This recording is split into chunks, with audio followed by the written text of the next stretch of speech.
Shalom, yo soy el rabino Uri Ayalon de Jerusalén y los invito a estudiar conmigo la porción semanal de la Torá. Y esta semana estudiaremos juntos la parashá de Balak.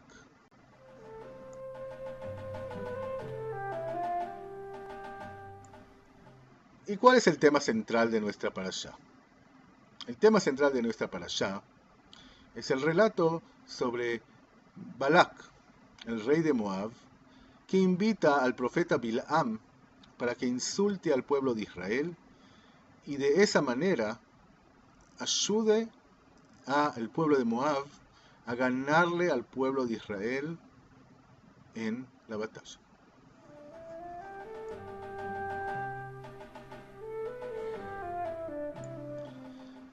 Esta parashá y este relato es un relato un poquito raro, un poquito diferente de todo lo que vemos durante los últimos relatos, las últimas parashot que se están tratando y terminar de formar la característica del pueblo de Israel, hablar del liderazgo, hablar de muchos temas profundos de quién los va a traer a Canaán, quién va a ser el líder. Y de repente paramos ese camino y nos vamos a un relato casi fantástico, casi diferente de otro profeta, de otro pueblo.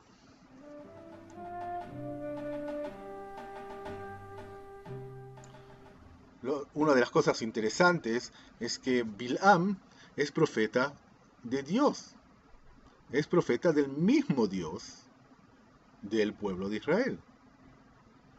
Que ya eso es un dicho muy importante en todo el camino que está haciendo Dios para que su reino sobre el mundo sea reconocido.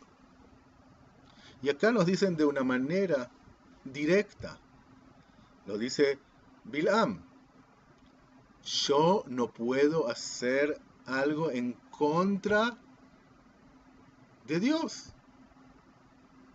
Ahora, si lo que estábamos acostumbrados hasta hoy en día, que cada pueblo tiene su Dios, de repente, puede ser casi por primera vez, no por primera vez, pero casi por primera vez, encontramos un texto del cual ya el nombre de Dios, después de la salida de Egipto, está en otros pueblos, y que el profeta que Balak llama es un profeta que está bajo Dios.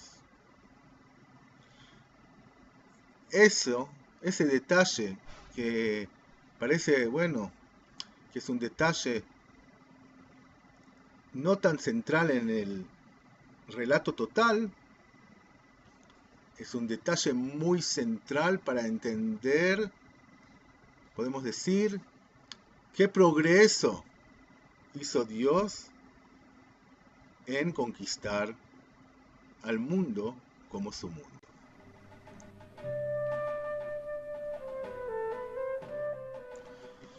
Cuando seguimos leyendo el relato sobre Bilam, vemos que es un relato un poco fantástico. Uno de los ejemplos es el asno que habla y nos tira de alguna manera a los relatos fantásticos y mitológicos de los primeros capítulos del libro de Bereshit.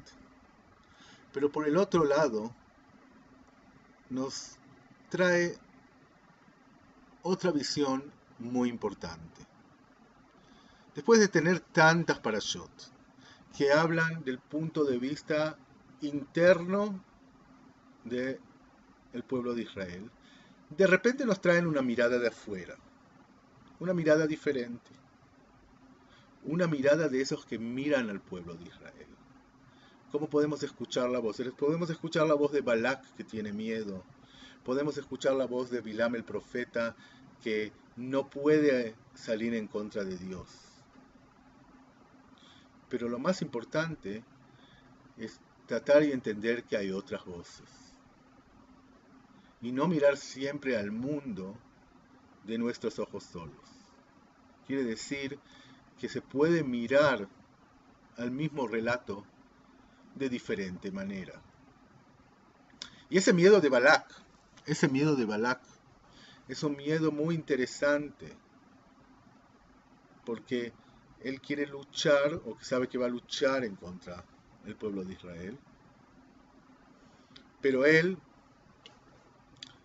ya ve al pueblo de Israel como algo que existe.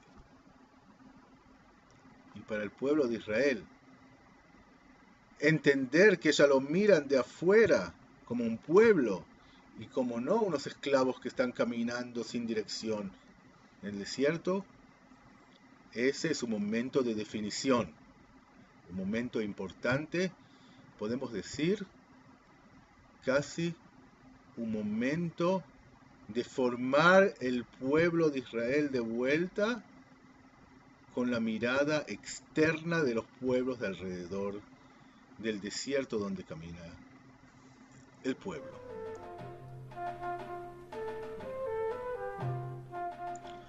Ese momento es muy interesante porque vemos que al final los pueblos reconocen la existencia del pueblo judío, del pueblo de Israel. Pero no pienso que todavía el pueblo de Israel está seguro que ellos existen. Porque un minuto después del relato sobre Bilam, hacen algo otra vez en contra de las instrucciones de Dios y los hombres israelitas se van con las mujeres moabitas. Y después de que pasamos tanto, casi volvemos al comienzo. Pero ese paso de reconocimiento de los pueblos al pueblo de Israel, también sí, para lucharlos, es un movimiento muy importante en el seguimiento de la misión para llegar a la tierra de Canaán. Y después de que Moshe ya sabe que él no va a seguir, y después de que pensamos que el pueblo ya se formó de alguna manera un poco, o por lo menos un poco estable, nos demuestra el texto que todavía el trabajo y el camino es muy, muy largo.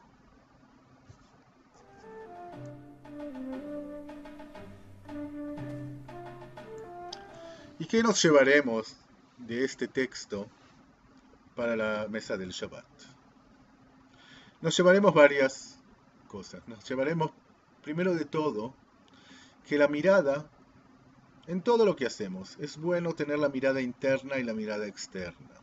A veces cosas que se ven de adentro no se ven de afuera, o se ven de una manera diferente. Y ver situaciones en nuestra vida de diferentes maneras es algo que nos enriquece mucho, nos completa y pienso que nos lleva adelante. Y por el otro lado, también entender que cuando pensamos que ya llegamos al fin del camino, el camino todavía es largo. Y no todo lo que conseguimos quiere decir que ya conseguimos todo. Y más que eso, que también cuando estamos seguros que conseguimos y estamos en un buen camino, siempre nos tenemos que fijar nuestro camino y nuestra dirección. Les quiero desear de acá, de Jerusalén, que tengan un Shabbat Shalom, que lean este relato fantástico y que se lleven lo que puedan para su mesa del Shabbat y en general para toda su vida. Shabbat Shalom desde Jerusalén.